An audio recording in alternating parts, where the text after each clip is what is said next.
I just ordered this from the TikTok shop. I had seen it and it looked super cool and I needed it. It's water in it right now because I wanted to show you how cool it sprays.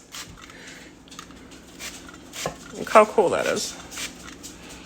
And now it can pour.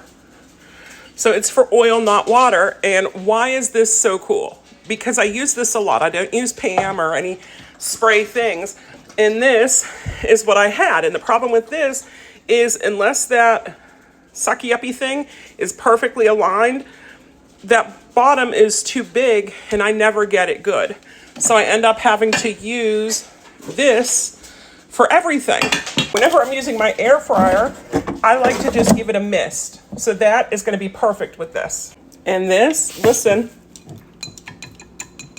this is glass. This is glass. My other ones were plastic.